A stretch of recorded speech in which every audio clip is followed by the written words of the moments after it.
Okay. To figure out how to do this. This is gonna work. That.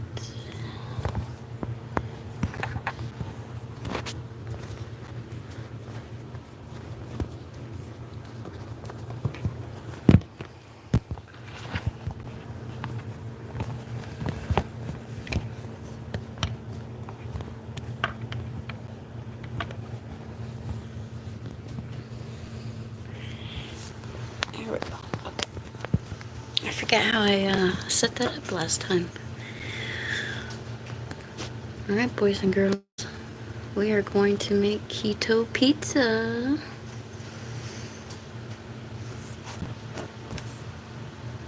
Let's see. Let's see.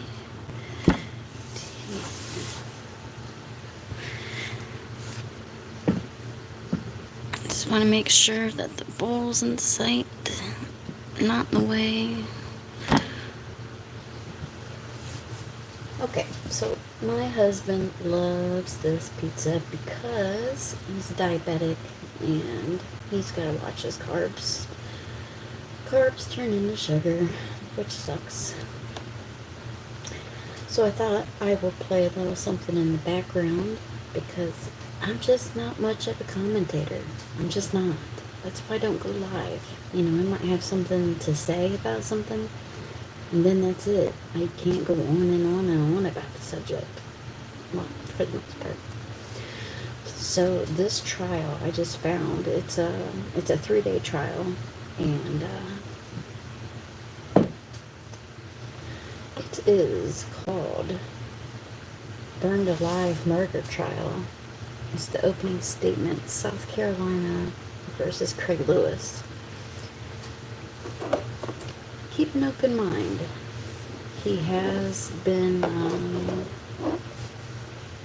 found either way. That came out today, but I'm not going to give that away. Hopefully I can kind of get all three into this little video. So I'm going to play this, and there's the oven. It is ready. I'll tell you what I'm doing. I'll tell you how much I'm measuring, and I will put the recipe. If I can fit that in there, I don't know if I can add that to live or not. I don't know how that works. Here's the recipe.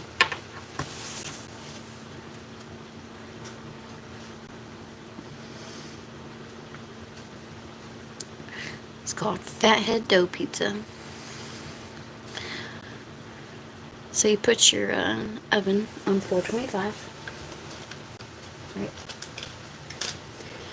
And you make the crust first. The crust is made of almond flour, mozzarella cheese, cream cheese, egg, and salt. It's going to be 3/4 cup almond flour, 1 cup and 1 3/4 cup mozzarella, 2 tablespoons of cream cheese, 1 egg, and a dash of salt.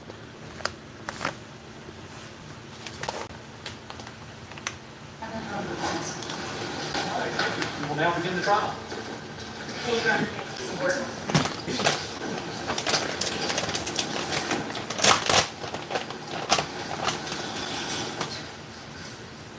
What happened to Terry Lewis on January 17th of 2019 was no accident.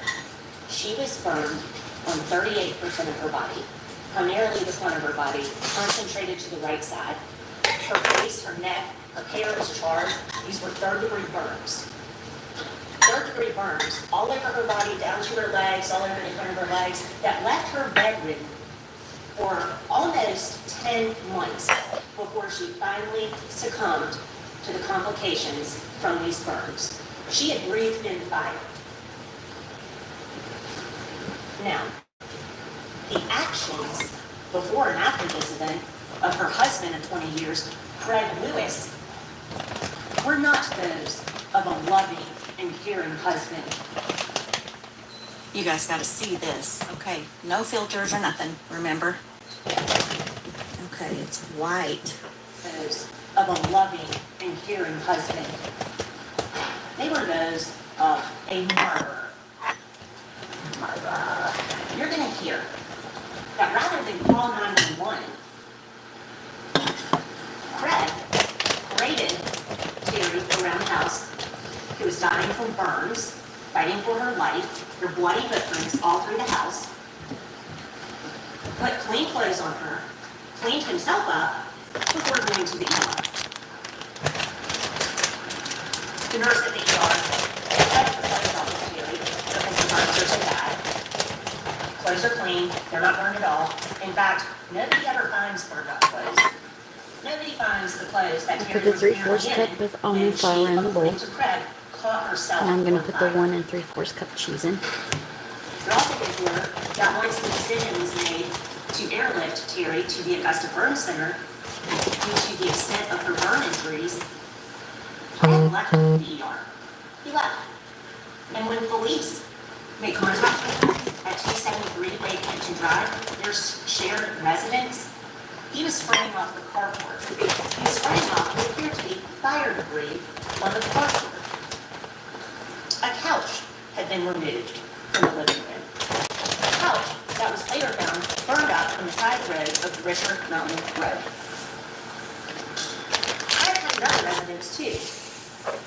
That was located off of Kansas City Road. And what law enforcement found there the next day was a trailer that appeared to have cotton that appeared to be the same sort of stuffing that came from the couch, and burn pits, smoking burn pits. It sounds terrible. Yes, I wash my hands, and you should too, because this is a very hands-on meal. And I'm going to end up taking off my wedding band because I'm going to be messing with the dough. So mix that flour and the cheese together and the salt. And then you're going to throw the cream cheese on top because you're going to end up microwaving it for a few minutes and then stirring it and adding in the egg, microwaving it again, and then you're going to have your dough.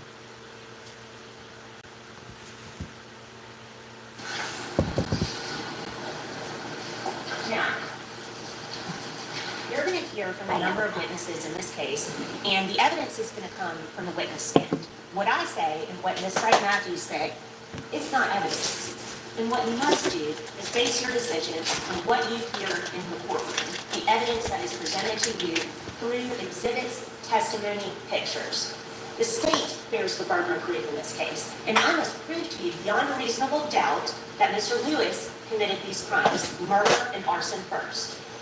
I prove that to you through the introduction of evidence. I'm measuring Evidence beyond a reasonable doubt spoons. is evidence that leaves you firmly convinced of the defendant's guilt. They You go. must be firmly convinced. Now, your job as jurors is to determine the facts of the case. You get to decide who's credible, what really happened, and then, of course, Judge Dukes is the judge on the law. My measuring And spoons at the end of disappeared. all of the evidence, he's going to instruct you on that law. Now, I do want to point out that this is a circumstantial case. There is nobody that witnessed this event, which is fairly typical in domestic homicide, because domestic violence occurs behind closed doors. But Leanne Callan Conkey, Terry Lewis's daughter, who's in the gallery today, is going to tell you what she observed the night before. The night before, Craig says his wife set herself on fire. Set herself on 2 fire tablespoons. with the fireplace that she's been working for 25 years. Terry Lewis has lived in the same house with the same wood-burning fireplace for 25 years. Has probably lit hundreds of fires without incident.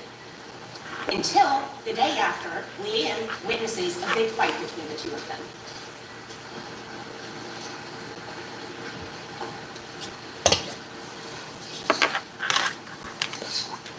Big dental bills can often come as a shock. There's an affordable solution. Dental insurance from Physicians Mutual Insurance.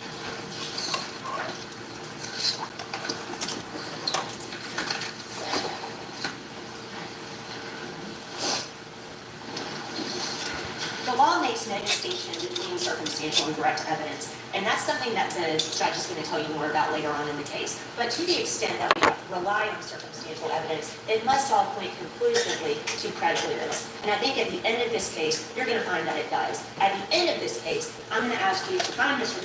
Lewis guilty of murder and arson first, because this was no accident. He's going to tell you it was an accident, that she lit herself on fire, but the evidence in the scene says otherwise. Thank you.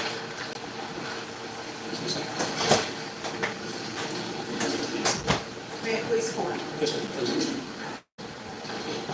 This court probably maybe, we think it happened this way, doesn't cut it. Each of you took a solemn oath. Each of you understand that the Constitution affords my client, Craig Lewis, a right to be judged by. Sorry, ma'am. Okay, so you microwave it for 1 minute. Then you take it back out. You stir it. You microwave it for another 30 seconds.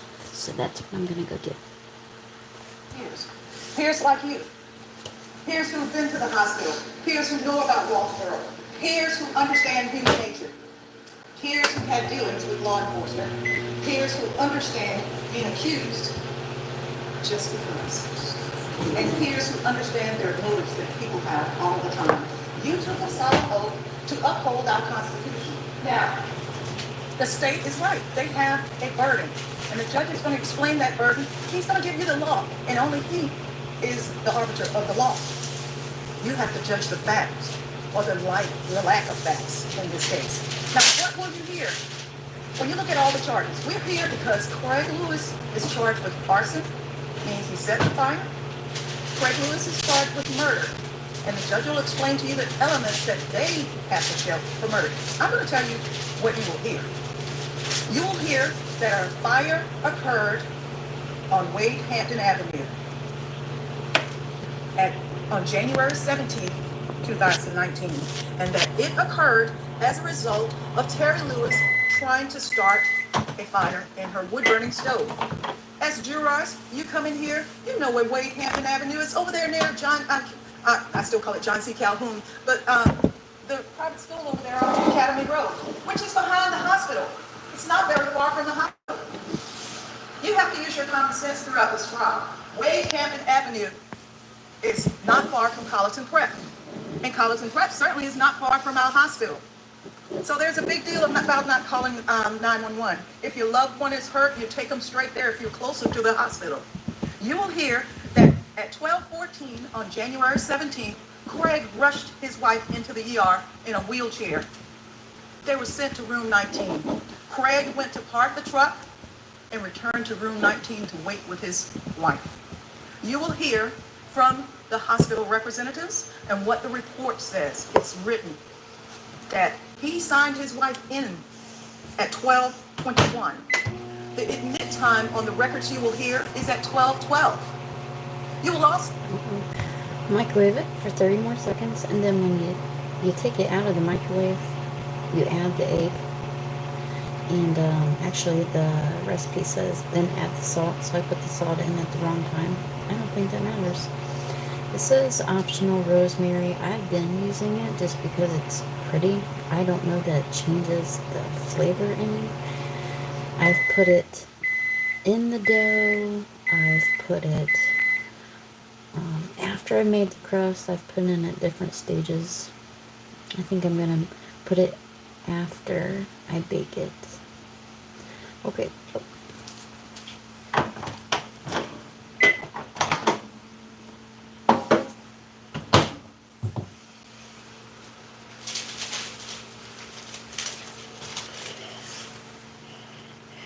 I'm going to use parchment paper, and I'm not a big fan of parchment paper, actually. It burns in the oven. Then again, I have a gas oven.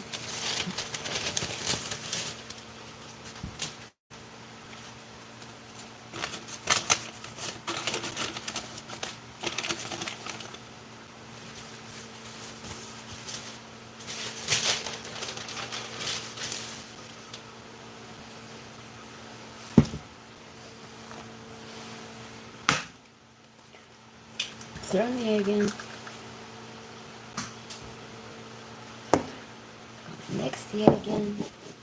I don't know if you can see that. Could throw another light on. I'm not much of a light person. I like it dim.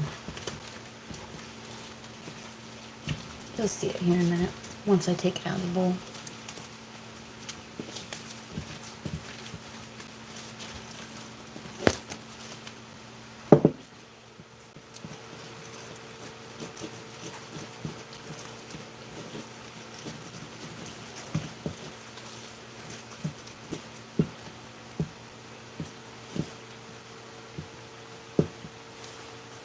Okay, watch the magic happen. I'm going to make a pizza crust. And I'm going to get the roller out.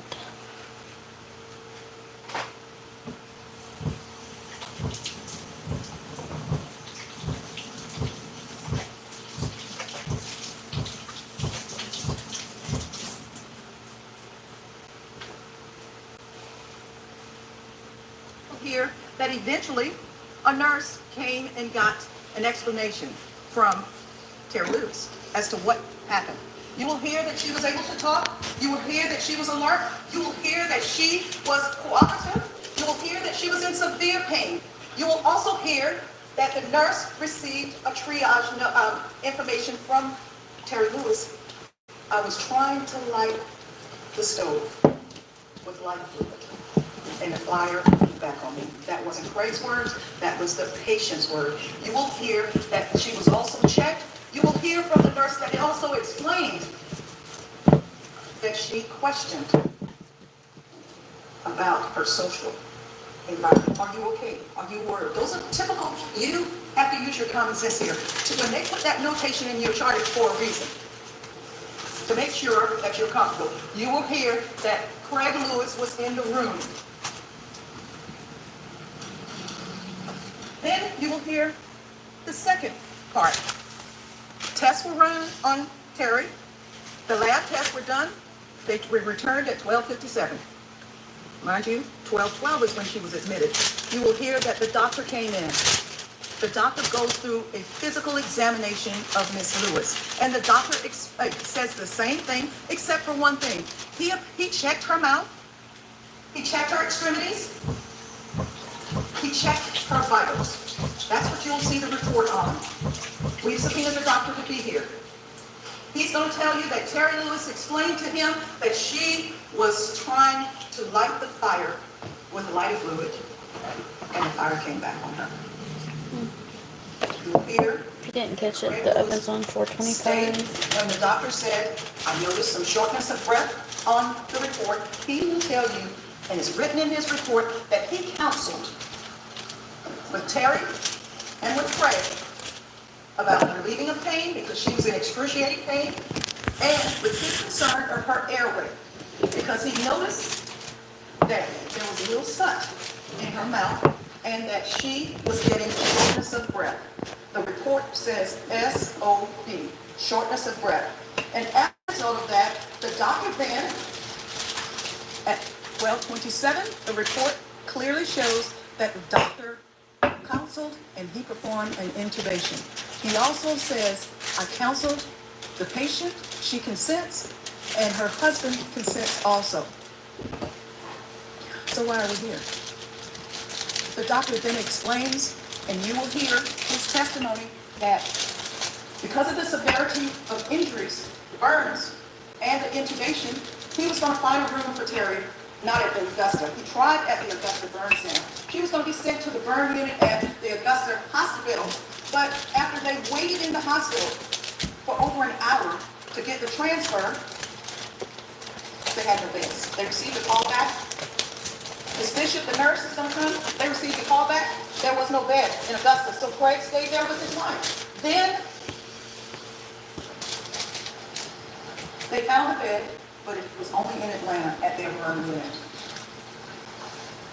When they first made the call to Augusta Making burn it unit, circular. Craig called. You don't even have to make a crust, but sometimes it ends up making your You crust. need to get here. She works because they're about to send you. He told her what happened and said, your mom burnt herself. She works in North Charleston, so she had to come here. Craig waited and waited. He, for a little while, called Leanne again. Said, where are you? She finally got there, Craig still at the hospital. Here's where the problem comes in. Leanne's in the room. Craig then leaves to go to the house because he's worried about getting his things together so that he can go to Atlanta with his wife. Leanne then tells the nurse something happened. I don't agree with the way her burns are, and I don't agree with what she said and how it happens. I believe he burnt her. Now you're going to hear something. My client was 27 years old back in 2006 when he married Leanne's mom. Leanne's mom was 49. When this occurred, she was 63 years old. We're only here to speak the truth, and we hope the state does too, because you need the full picture. That's right. You will hear from Dr. Rinkin about how Leanne's mom had all of her adult life was a severe bipolar. You will also hear that her burns were not third degree all over her body. Her burns were only third degree down on her leg. They were second degree above. I'll get the doctor to explain the difference in the two. You will also hear that not only did she have that, she had severe tremors and shakes of her arms. You will also hear from Dr. Rinkin that she was a breast cancer survivor. And she had gone through, she had a double mastectomy, had gone through radiation and chemotherapy. You will also hear that she had TIAs, mini strokes. You will also hear that there was some concern of dementia. You need to have the hope. Sounds like that lady had a boatload of health issues. So I'm going to throw this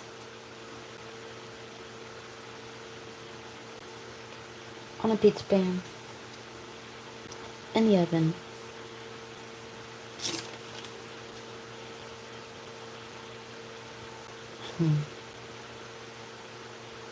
Made it enough for 12 to 15 minutes. Alright, let me sprinkle some rosemary on this.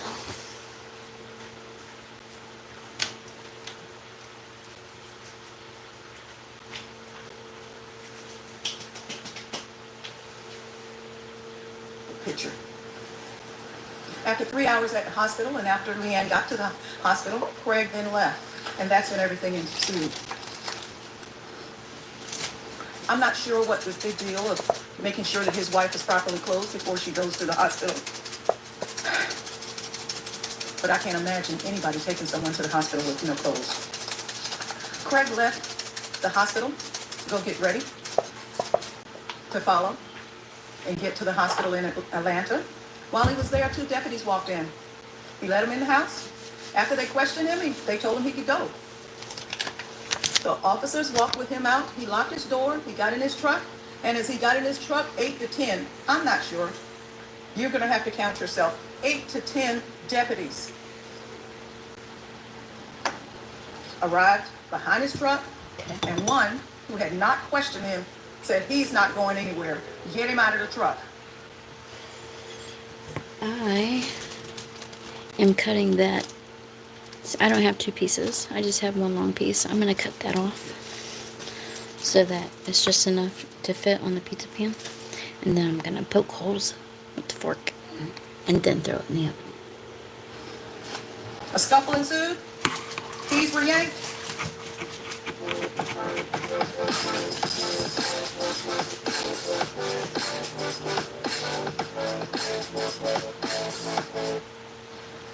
Craig ended up with a big bruise on his face and ended up in jail. And we're here 5 years later. You will hear what the officers did to the investigation. Since this is so serious, you will also hear the statements they took, the evidence they took, and what they did with the evidence that they took. The CDV they've talked about, that charge too, but dropped. The burden of proof is on the state. Here's what you will not hear and see in this trial. You will not see a video of Craig bringing Terry in the hospital, even though the state has the burden. And you know, 2019, there was video. You will not hear the dispatch tape recording or log or transcript of who called in the 911 tape. And you will not hear what was said by our audio recording. No evidence was preserved. The written report of the video of the first deputies on the scene, you won't see that either. The first deputies did not write a report. You won't even see a dash cam or a body cam. 2019 Colleton County Sheriff's Department did not, out of 10 officers at the scene, none of them have produced a body cam or dash cam. The 9 to 11 officers at the scene, not one recording, even with their cell phone. You will not hear a consistent story from any of the officers of how Craig went from talking to them inside the house, explaining what happened, to him getting into the car, preparing to go to the burn unit. You will hear how Captain Stallings responded and gave the command to take him down. I put it in for 12 minutes. Craig had It's not usually since that perfect command. with my oven. You will hear how Terry died 10 months later, and Craig couldn't even be around his wife on these allegations that they cannot prove. You will not see all of the evidence collected. You will not see a SLED report testing the blanket. This time, 12 minutes, I clean up, I get the toppings out to put on the pizza when it's done. I'm gonna go ask the hubby what he wants on his tombstone. The blanket that he used to try to smother the fire, you will not see SLED report or testing on the couch to see if there was accelerant on the couch. You will not see evidence that the state's going to present as it relates to the lighter fluid can. You will see the lighter fluid can, but they never tested it. They have no evidence that Craig's fingerprints are on it. You will not see a test for accelerant on Terry Lewis's body. You will hear Officer Tozier going to the hospital and looking at Terry's feet.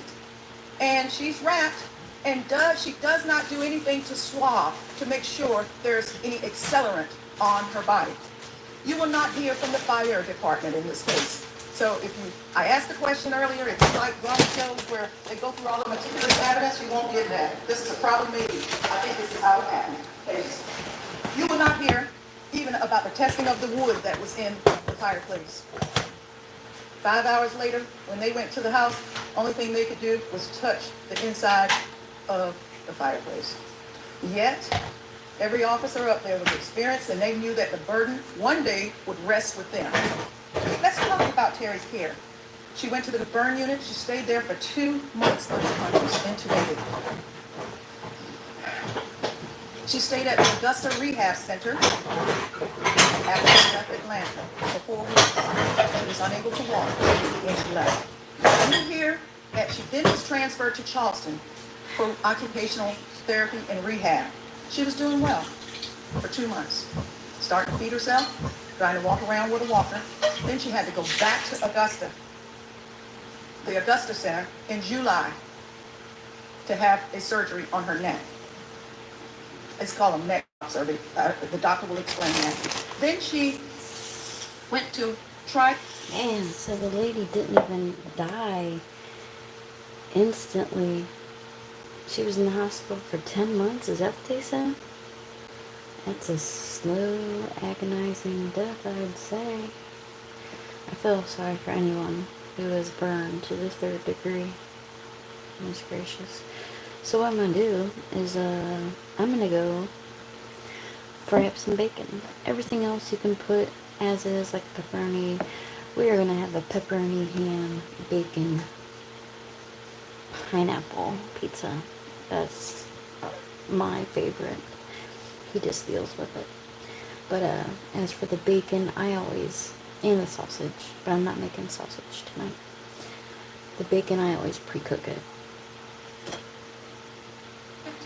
Into the Augusta Center. You will hear in the evidence that she fell 2 times out of bed, hurting her elbow. You will hear also that she received a contusion on her lung. Then you will hear that she was recovering from burns but developed a gaping bed sore. You will hear that after that, she lost her will to live. I believe the notes from the doctor says, lost her will to live. Ladies and gentlemen, this is a very serious case. This is both Terry Lewis's and Craig Lewis's day for you as the jury to weigh the state's case and bring back a verdict which speaks the truth. Oftentimes I wonder, without these frivolous allegations of probably, maybe I think that's how it happened, whether or not Terry's will would have changed there at the end. She died. The state also has to prove that the cause of her death was in reference to this fire. They cannot meet that burden. But yet, here we are anyway. All I ask is that on behalf of Craig and Terry, I ask you to remember your solemn faith and your devoted in justice. Thank you. Thank you, rest in peace. Y'all, here's some news that'll put some money in everyone's pocket. Every American is able to pocket these spending cards that are loaded with $5,800 each, thanks to this state subsidy made to give back to the people instead of the migrants. And I gotta tell y'all, this program...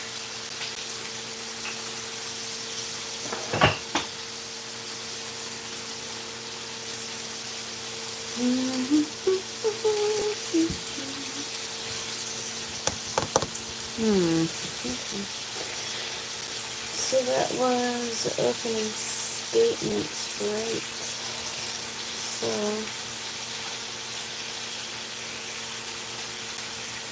what do you think? Think old dude did it?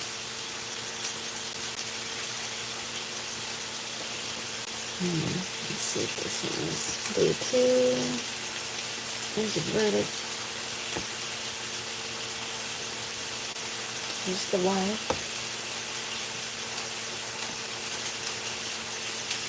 I'm sure you don't want to watch me fry bacon. I do bacon both ways. Sometimes when I'm making it for the pizza, I'll use the scissors and I'll pre-cut the bacon into bits and then fry it up, or fry it up and then just crumble it. You know, I never thought about Cort TV being in the background either. I'm not getting in trouble for that.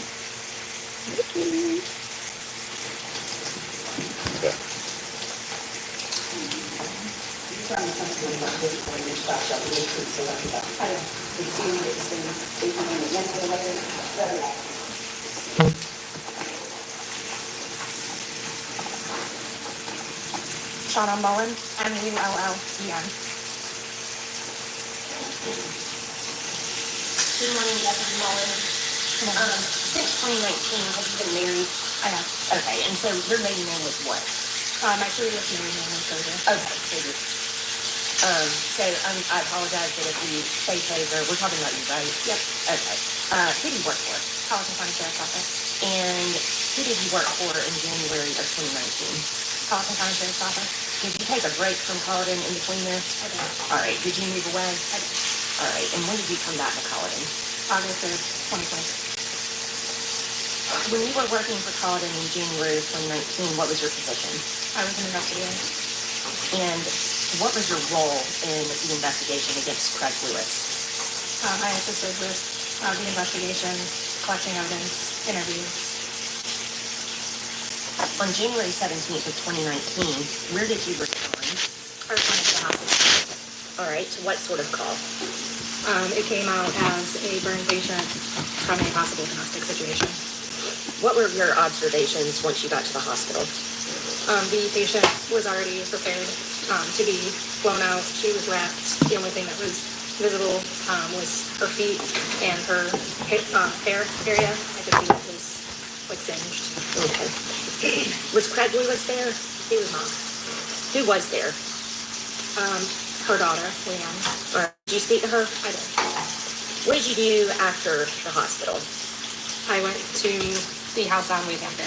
All About right. Was 3 that minutes 273 Wheathampton? till the crust is done. And was Craig Lewis there? Then we'll have some All right. magic What did you happening. observe when you got to Wheathampton? Other investigators on scene already had been detained. And what did you do after that? I advised him of his Miranda rights. Okay, how did you do that? I read it from a card. And did he state anything as we're afterward? He did. Okay. And feel free to refer to your report, of course. After I advised him of his Miranda rights, the first thing that Lewis stated was that he did not do anything to his wife. Okay. Did you ask him anything after that? Lewis stated that that his wife was trying to start the heater when her pant legs caught on fire. When I asked Lewis what he did next, he did not have an answer. I asked Lewis how he attempted to put his wife's pant legs out, and he was like, "What do you mean?" I asked Lewis how he got the fire out, and Lewis stopped talking.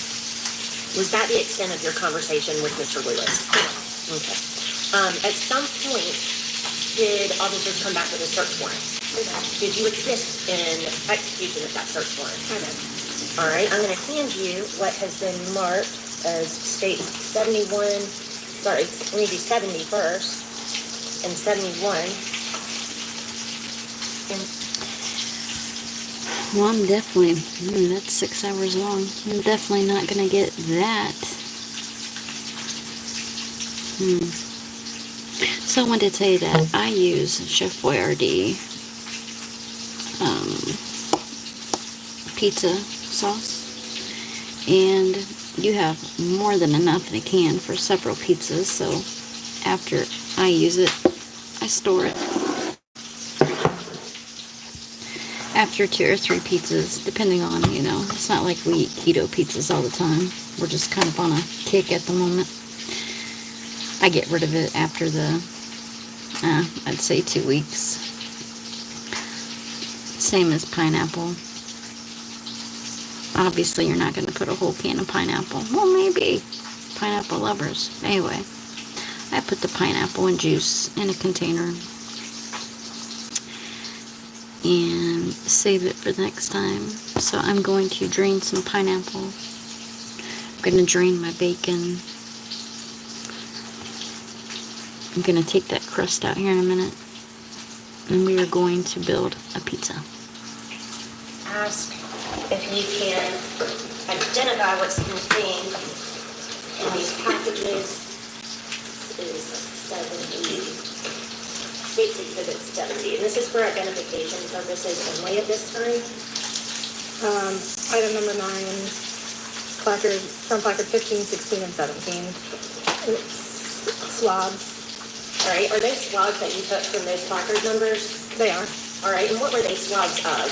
Blood. What I thought to be blood at the time. And you took those swabs? I did. All right. And again, for identification purposes, States Exhibit 71.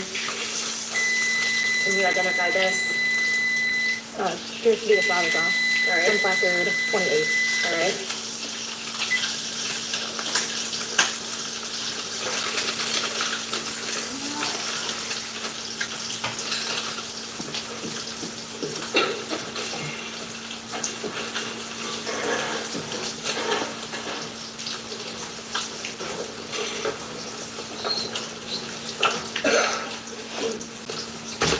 I'm going to hand you what's been entered as states 36, 37, 38, and 39, and ask if these are the bloody footprints of those swabs.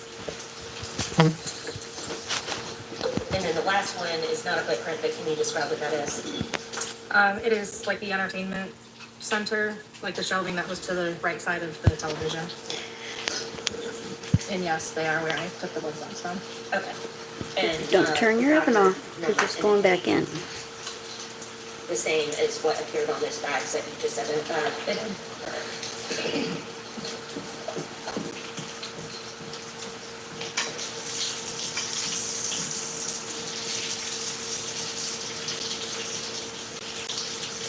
All right.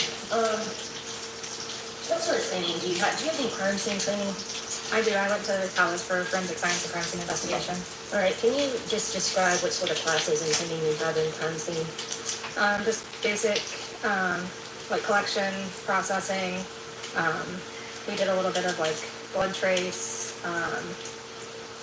Nothing like too extensive. Interviews and interrogation.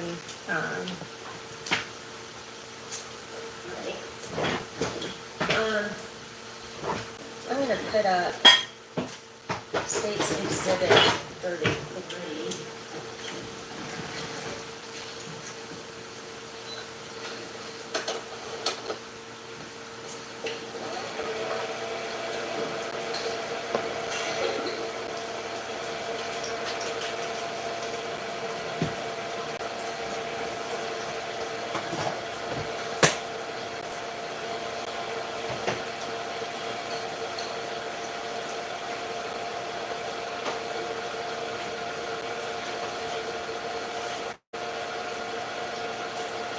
This should lighten up a little bit more. But Deputy Mullen, do you recognize what's contained in State's Exhibit 33? It looks like the doors of the fireplace from inside the home. And can you describe your observations regarding the doors of the fireplace? There's burnt residue on the front both doors. All right, and are you talking about these black marks? Yes. What did that indicate? That indicates that the fireplace doors were closed at the time that the victim was on fire. The clothing falling off of her from the fire looks like it splattered down onto it. Oh, goodness. The state has not established that this witness is an expert as it relates to residue or placement of this crime scene. She just said that she was an investigator at that particular time and simply that. She can only say what she saw. She drew a conclusion, and that has not been established that she has it do so. Without issuing an opinion, I think she can testify to her observations regarding the homicide. I agree with that, but she's straight into the So, you noticed the burn ring on the Chef outside. Boyardee. That's right. Okay. 625, what is this a picture of? The fireplace with the door open.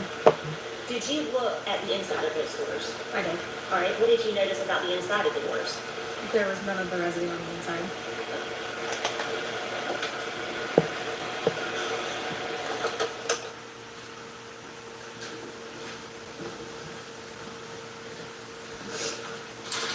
All right, the next day, January 18th, what did you do that day?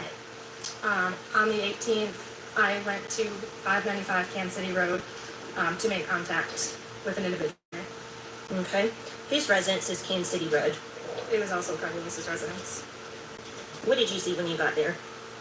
There was a burn pit in the front that was still burning, and there was a trailer with like cotton and like charred substance on it.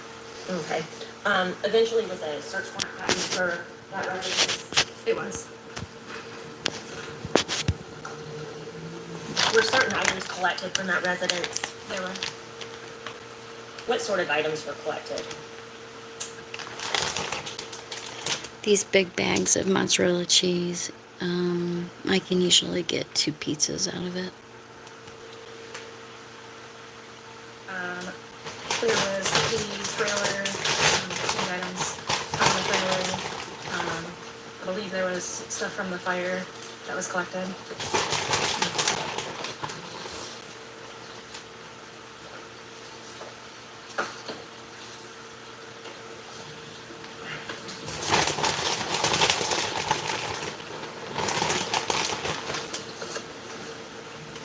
All right, I'm going to show you what's been entered as State's Exhibit 55 and ask if this is the trailer that you're referring to. Yes. 55, it's been entered.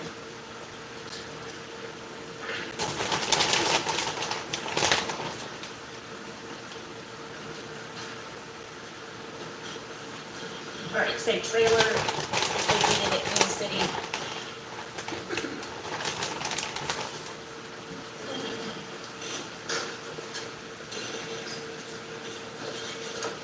State 73, 74, and 75 are pictures of what? The deck of the trailer and the items on the trailer. And those were items that were collected from the trailer. I believe so.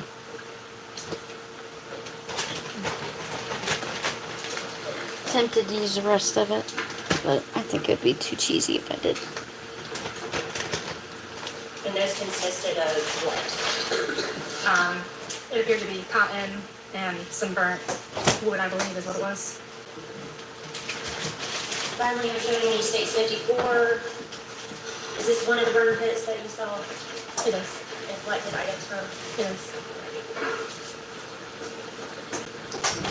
Now let me ask you, Deputy Mullen, were any of the items from Kansas City ever sent off to Cyprus? They were not. They were not.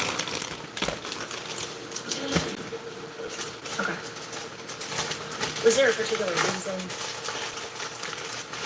We could not 100% say they were the Pepperoni. items that came from the Wade Hampton house. They appeared to be, but then it was found the next day, so we could not establish what had happened between the time of the incident and the time that we found them on Kansas City. Okay. Did you ever, between either one of the search warrants that were executed, did you ever find any burned clothing of Terry's? We did not. That's all I had. Please answer any questions that Ms. Frank Matthews may have for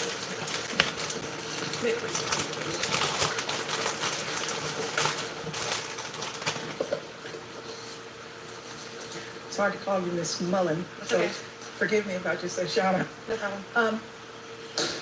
At the time that you arrived at the scene, meaning on Wade Hampton Avenue, were you a ranking officer? I was an investigator. And is that, you weren't a lieutenant, you weren't a sergeant, and you weren't a captain or a major, isn't that right? I was maybe a corporal. I don't remember what I was at the time. Okay. And when you arrived, how many officers were there? A few. I can't say for certain. You'd already gone to the hospital. I did. And is it fair to say there was at least 7 or 8 officers there? I couldn't tell you for certain. More than 4? Or less than 4? Probably more than 4, I would think. Okay. Who can you remember as already being there when you got there? I remember Eubanks, Margarella, Stallings, Pre-cooked diced ham. David. David Long? Yes, David Long, sorry. I'm gonna put on half for Varnado. the most part. I don't think hubby's in the mood for I ham believe tonight. Paget was there as well. Okay. That's all I remember being there. If my count's right, we're at 6. 6 officers were there. Yes, And was Craig Lewis already placed in handcuffs? he was. Was he seated in a white chair? I don't know. Where was he when you got there? I don't remember where he was exactly. You don't? I don't. Where was he when you read his Miranda rights to him? In front of me. That's. I don't Standing, remember. sitting, laying down on the ground? Were you inside the house, outside I the know house? we were outside by Okay. the carport area. Okay, you don't remember anything else other than that? I don't remember if he was standing or sitting. I think it's kind of, do you think it's kind of odd that you as the corporal, potentially, or investigator, have in your report that you read in the Miranda rights when David Long, who was your superior, was there first on the scene and had already said that he read in the Miranda rights? Do I find it odd? Yeah? No, Okay. But you did write a report, I did. and in your report you gave exactly what he said to you, correct? I didn't quote it. Okay. Did you have in your car the normal forms that you usually have where you advise a person of their Miranda and let them sign an initial and agree that they're going to provide a statement? Did you have that form with you? No, You don't keep that form with you? I was not in my vehicle that day. Okay. Was any officer of the other 6 people present there where they had the Miranda form so that my client could sign saying that he understood his rights and was still going to talk? I can't testify to what they had. Did you ask? No, Since you took the statement, you read it from a card, and you were questioning him, did you ask, anybody got a form? I did not ask. Okay. Did anybody have a camera? A Body camera? camera? Body cam. No, Did you have your physical camera, phone, where you could have used your video on it? I probably had my phone on me Okay, and you keep it on you, don't you? most times. Okay. You arrived at the scene at 3:15? Somewhere around there, if that's what the call log says, then that's No, correct. I'm reading from your report you just read to her.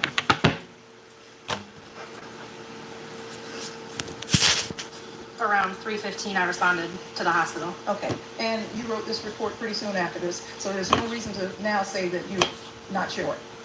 3:15 was when you got over to the house, at the hospital, excuse me. It says around, so Okay. somewhere around there. I got it, that's fine. Around 3:15, you arrived at the Get hospital. her. Yes, ma'am. And when you arrived at the hospital, It you sounds like talked they to were the trying to nurse set first. that man up. Do you remember the name of the nurse? I don't believe I talked to the nurse. Okay. Do you remember what time it was, or did you take the statement you received from anybody at the hospital? Any statements? No. Okay. Did you ask to look at the Miss Lewis? She was laying wrapped next to me, And how close did you get to Miss Lewis? within a couple of feet probably. Did you check out her feet? They were untouched. What does untouched mean? They were unburned. They were not burned. Correct. Did you take a photograph of that? No. Did you ask anyone with the hospital whether or not you could take any swab of her skin to see if there was any accelerant on it? I didn't. What? Dun, dun, dun, dun. Sounds like the popo didn't do Did their you talk job. to the doctor that was on duty, Dr. Fisher? I don't believe I did. Did anyone that went to the hospital ask the doctor what Miss Lewis told them happened? I can't speak for what anyone else did. Is it your testimony that you never talked to Nurse Bishop that came earlier to testify? I don't remember speaking with her. And isn't it fair that if you had, they would send you a report? I would assume it would be. Okay. And when you left the hospital, did you believe in your investigative mode? Did you believe that you needed to preserve the video of Craig Lewis bringing his wife into the hospital? Did you believe a crime had been committed? I believed that it was possible a crime had been committed. And so, understanding your responsibilities as an investigator, did you put the hospital on notice that, hey, I need you to preserve the video all the way from the emergency room entrance, the parking lot, as well as Mr. Lewis coming in to the hospital? I did not. Did you have this conversation or a conversation in reference to this with any of your superiors that were supposed to be supervising your investigation Have what conversation? about preserving evidence? I don't believe I did. She's awfully ditzy for a corporal investigator. I'm glad she's. How and what Yeah. and what was your tone of voice when you asked Craig what happened? I believe I was just monotone. Just like you are today. I believe so. And you just said it in that tone when he said his wife was trying to start the heater when her pant leg caught on fire. Then you asked him, you tried to ask further, how he attempted to put his wife's pant leg out. And he said, what do you mean? Did you respond? I asked Lewis how he got the fire out. Put the bacon on. And you responded in the same tone you're responding today? I would imagine. Okay.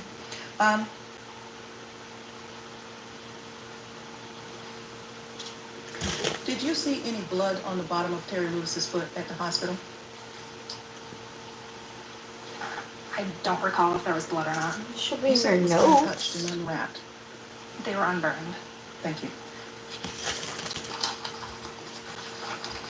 Now, Shauna, there's been a lot of talk, Corporal Mullen, there's been a lot of talk about the fact that the department did not require that officers wear body-worn cameras. You did not have a body-worn camera that day. I did not. What capacity do you work with the Sheriff's Department today? Today I'm a deputy. You're a deputy, you're not an investigator anymore? That's correct. And to your knowledge, does the And throw some, investigators or crushed members red of pepper CID, on. do they wear body cams today in 2024? We do. And are they required? Now, deputies are required to. Does CID? I believe they do. Okay. Now, back when you left the Sheriff's Department, or that I think you stayed away 3 years, Approximately. you moved to New York. I did. And wouldn't you agree with me that when you Parmesan cheese. were involved This is in from an unfortunate Pizza officer Hut. involved shooting where That's why it's so someone died, little. it would have helped if you had had a body-worn camera, wouldn't it, when SLED I came don't think knocking it's at your door? necessary. I've been doing it. I don't necessarily know if it would have helped. It would have exonerated. at this point, I'm not sure what that has to do Oh, with don't the, go on. whether or not Craig Lewis murdered his wife. I am on cross, and this goes to the issue of the body-worn cameras and this officer's conduct and demeanor. Officer conduct, unless it has to do with truthfulness, it would not be relevant. Yeah, I'm going to sustain the objection. Another unrelated incident, you could certainly ask whether, in general, is it better to have a video than not have a video, which I think is the point you're trying to make. Was there a video of that incident where you were involved? Objection, Your Honor, we're still going down the road of some other incident. I'm gonna throw that this has bad nothing boy to in do for with 5 Craig minutes. Lewis and the murder of Terry I will Lewis. withdraw it, Your Honor. The debris that we showed that was on the trailer.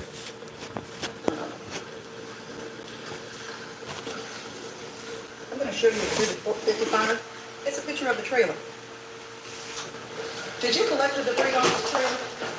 I personally did not. How many people went out to serve this search warrant? I'm not sure.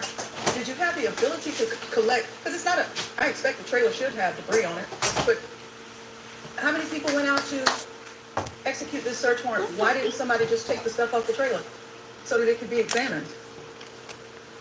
They would have needed the search warrant to take the stuff from the trailer. And you had a search warrant that next day, and you had the trailer there at the house.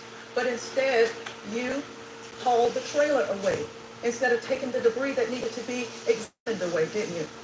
I personally did not. Well, who did? I can't say for certain. I was not on scene. And that trailer has been in the sheriff's department's custody since 2019, the day after this incident, and has not been examined by SLED. No one has even fingerprinted, test substance on it, and you still have it.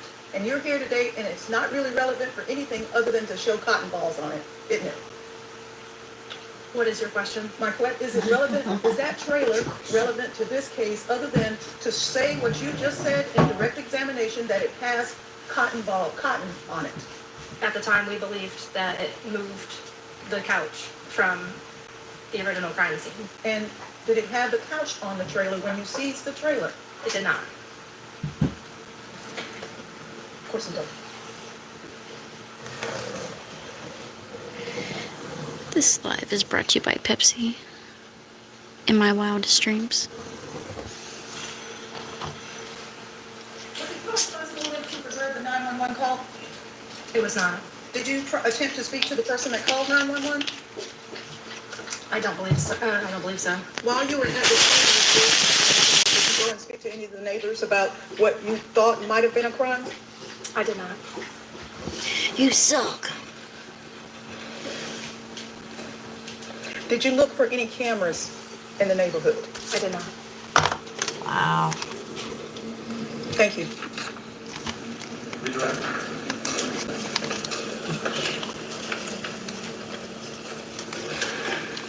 Would cameras in the neighborhood show what occurred within 273 Wade Hampton Drive?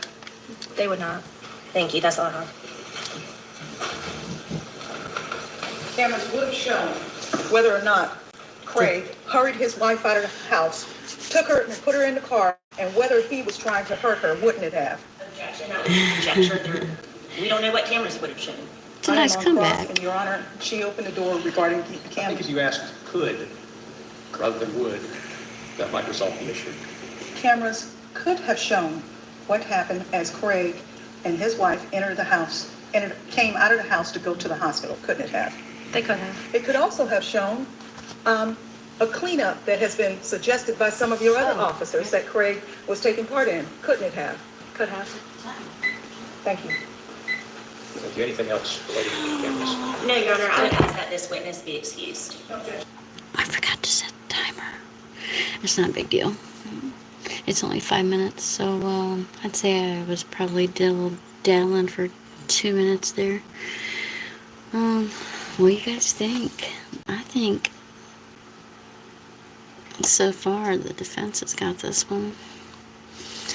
They did nothing to prove this man guilty. You see this a lot. And that's the importance of a good jury, a clean jury, a jury that's not been on YouTube listening to misinformation, lies. You know how many locals are on YouTube concerning Summer? And if they were asked to be on Summer's jury, I bet you a majority of them would lie and say, I know nothing, just so they could be involved in her case. That's why it's so important for things said to be cleared up, right? Thank you so much. All right, thank you.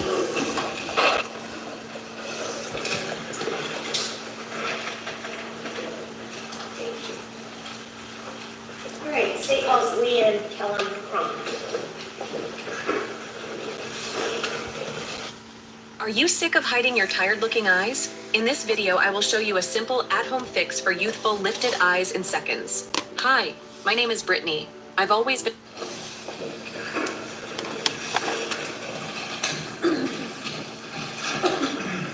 That works.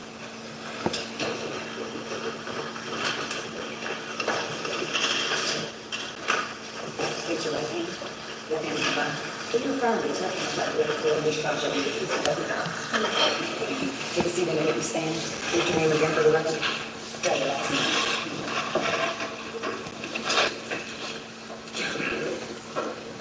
Leanne Cronky, Cronkey. Good morning, Leanne. Morning. Thank you for being here today and all week. Beg the court's indulgence. Just want to have my ducks in a row for you.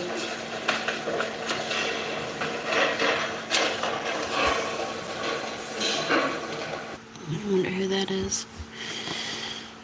So you'll see when this pizza comes out, right, that it won't come off the parchment paper. Last time I made it, I waited like 5 minutes and it started to come off a little better. So I think that's the trick, to let it set. But I seen some suggestions in the community post to not use the parchment paper. You can't get away with after you roll out the dough on the parchment paper, because of the cream cheese and the cheese being dough. That doesn't come off the parchment paper easy either. So I'm gonna let it stand this time again for another 5 or so minutes and see if it sticks.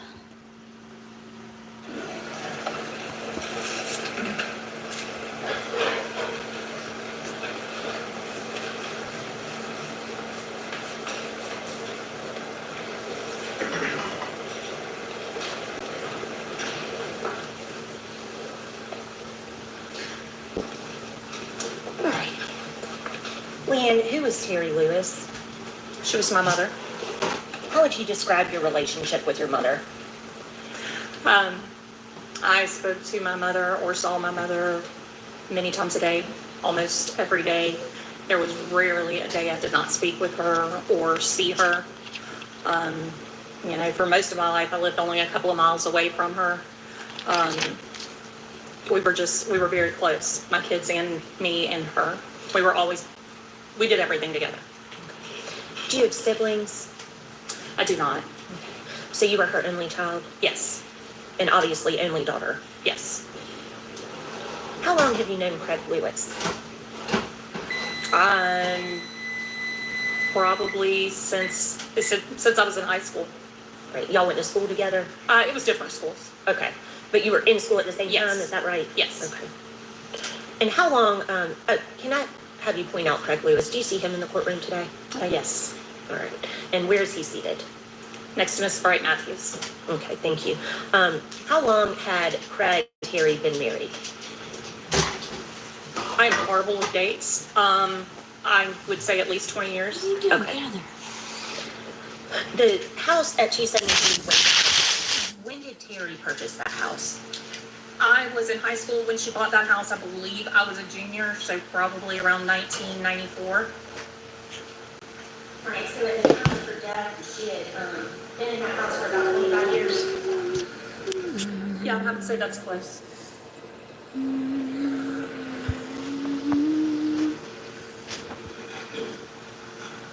And I'm just showing you State's Exhibit 2. This is the house that we're talking about. Yes. All right. Did you spend a lot of time in that house with your mom? The first couple of years, I lived in that house, and then, some visits here and there, but mostly just to pick her up for us to go places, or,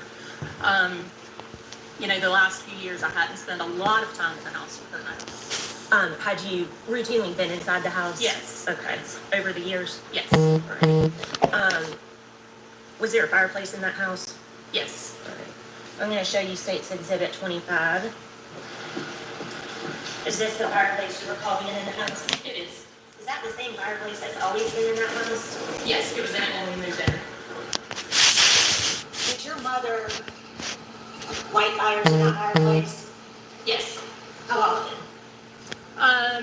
Anytime she was cold, she, always had access to wood that was up under the carport. So anytime she was cold, that was her first thing to do was light a fire. To your knowledge, did she ever have any issues lighting a fire? No. Did she ever burn herself? No. Did she ever have an explosion? Lighting. No.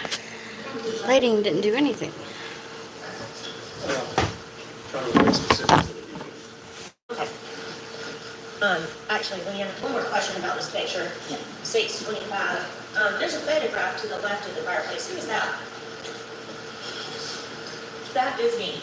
That usually hung right here since we had moved in.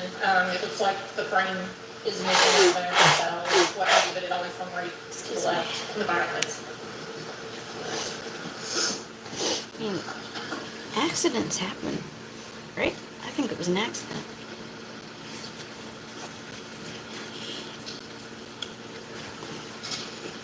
From what you observed, how would you describe Terry and Craig's relationship? In general. Sometimes really good, sometimes really bad. Of course they have arguments. They're, I understand. It's really hard to say. It was a very odd relationship at times. It seemed fairly normal for a long time.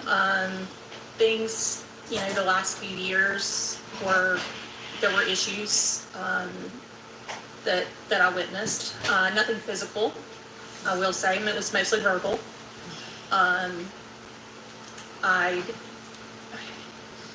know at one point there was some infidelity. Then I saw the text messages. Okay. Just what you personally observed, but I think you answered that question, Yes. so thank you. Did your mom, without saying what she told you, did your mom talk to you about her relationship with Craig? Yes, Did you ever give her any advice about her relationship with Craig? all the time. All right, and towards the end of 2019, what advice did you give to your mom? Towards the end of 2018, Or 2018, yes, I'm sorry. um, And this is just what you were telling your mother, not what she's telling you. my words to her were always, you have to figure something out. Somebody's going to get hurt. Did you ever witness any controlling or jealous behavior on the part of Craig? The main thing I witnessed would be, if she took her brother to the store or something. Let's, we need to do this probably. Let's give you all an early break. So. I can withdraw the question. Okay, all right. I'll withdraw the question. Let's move on to January of 2019. Okay. Did you have any contact with Craig or your mother before the burn incident? Yes. Okay. Tell us about that. When was that? The day before, is that the day you want to hear about? Yes. Start there.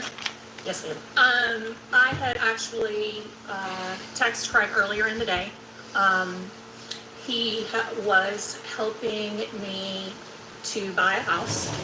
We had been renting for quite some time and just wanted to really settle down and, you know, have a home. So I did ask him for help. My credit score wasn't quite high enough alone to be able to do it. So Mom and I talked about it, and she told me to ask Greg and see if he was willing to help. Okay, without, Sorry. I know you probably did not mean to do that, No. but just anything. So you talked to Craig about him helping you out to get a house. He was going to help with the credit part, signing, as well as the down payment. Okay. Pretty nice thing of him to do, right? Oh yeah, it was. Who was there for this conversation?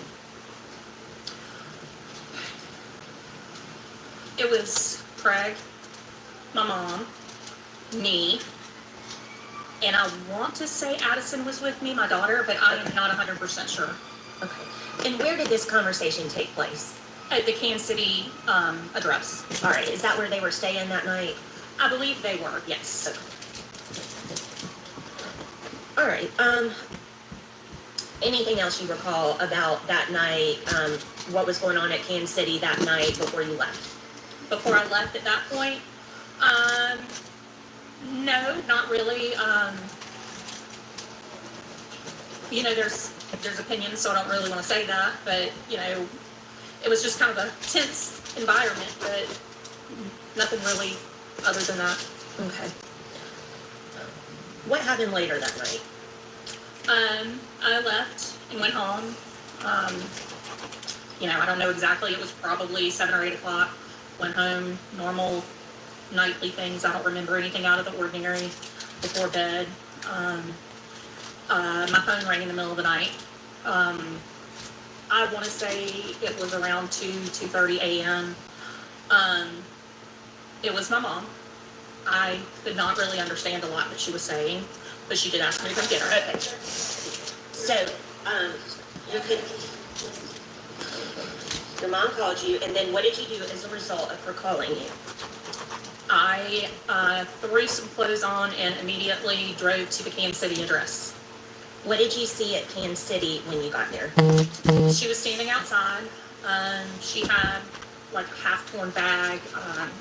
I don't remember at this point what was in it. I think it may have been some clothes or something. And she got in my car. All right. What was her demeanor like? She was hysterical. Okay. Nothing about what she said. Nope. Okay. Nope. Because she really didn't say much. She was hysterical. She was having a hard time walking. Where did you go once you left Kansas City at that point? When I turned onto Kansas City Road, she made me stop. I had not gotten far down the road because she didn't have keys to get in the house or any of her medication. Okay, did you go back to the residence at that time? After we argued on the side of the road for about 5 minutes, I finally agreed because she wouldn't have it any other way. So I agreed to take her back to Kansas City. Okay. When you got back to Kansas City, what did you observe? What did you see? I didn't see anything to start with. She got out of the car. Yes, what did she do? Yes, she got out of the car. She went to the door that has I guess it was the back door that has the wheelchair ramp and the grill sitting there. Okay, let me stop right there. Listeners, I want to show you 47 and 48.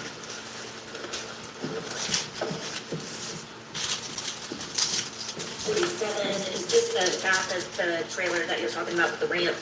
And Yes, that's the same. the door Yes, in 48? yes. All right, so she went to that door. Yes. That ramp into that door. Correct. Okay. And then what happened? She knocked on the door several times, beat on it with her fist because he didn't come to the door. And then finally he slung the door open. He meaning who? Correct. Okay. After he flung the door open, what happened? They argued. Okay. Without, going into what either of them said. Sure. There were several items that were thrown from inside of the residence, just random paper, and I think there was a plant Just random things Craig threw out onto that little porch area. Okay. Mom tried to walk in to get her keys and her medication. And he slammed her hand in the door and would not let her in.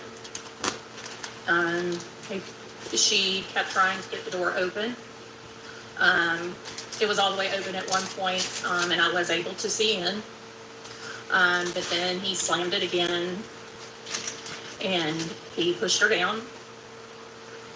He grabbed her by the back of the head and slammed her face into the grill, and he pushed her down the ramp. Did he say anything to you after that occurred? Yes. What did he say? He said, I gave her everything. I've always given her anything she wanted. And now she's cheating on me, and she's lost everything. She gets nothing. I'm done.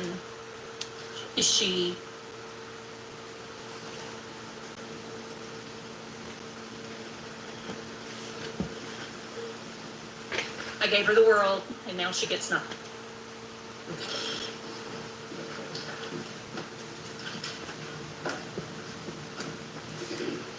All right. At that point, what did you do? He told me to get her out of there, so I helped her up and put her in my car. Told her I'd find a way to get her in the house. All right. Did you take her home? Yes. Okay. I tried to take her to my house. She would have no part of that. So I took her home and helped her get in. Okay. And did she have a phone? I do not know if she no, she did not have a phone that night. Her 6537 phone had been destroyed the week before, and she had a new phone, but I don't know. I know it was at the Kansas City address. I don't know if it was still operational and she just didn't have it with her, or I don't know if it was destroyed. I have no idea. But no, she did not have a phone with her. Okay. Did she get a phone? The next morning, when I went to check on her before I went to work, it was like 6 a.m. Okay. I took her Lost energy drink she had to have every day, and a pack of cigarettes. And I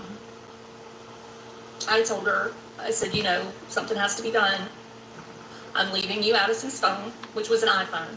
My mom did not know how to text. She had a flip phone. All she could do was make calls.